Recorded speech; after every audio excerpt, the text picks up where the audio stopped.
तो देखुन सांग मैंने यहाँ थी आमर बारीर शाग तो दादा काली आसला तो नहीं आसला तो निजर बारीर शाग गोटे खाइब के मजा लगसे है कि घिनिक खाइब से गोटे अलग है आउ सागर बाबू काଣା नहीं आसन चलन देखमा। तो देखुन ये रोपा है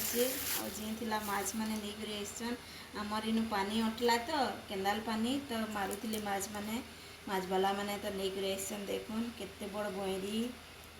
आईटा थिला ठुरु एंदे काकाणा कर आईछन आ देखो केता पलौची जे डिगी डिगी तो ये भावुचे मुई सफा केन्ता करमी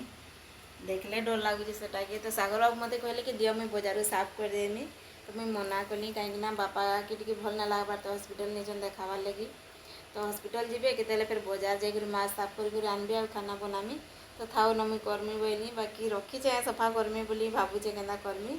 आउ से जब भी माछ घिनी आनसन साफ करी आनसन आईटा केन्ता करमी कि अने भावुचे लेकिन काଣା करमी रखली ना तो साफ ही करवार पड़वा बनाबार पड़वा तो केनालर माछ है ना मारुले आटा भी घिनिक खाइबा गोटे अलग लगसी सब बेले तो पाइबार नहीं बरफ देला माछ मैंने ही आनी आनी खाऊँ आम मैंने तो ये केनालर माछ देखीदे भी आउ रही नासी नहीं आसन बाकी मुई तो नहीं खाए जे बापा दादा मैंने ही खाइबे कार्तिक पचपो चलुचे से लगी।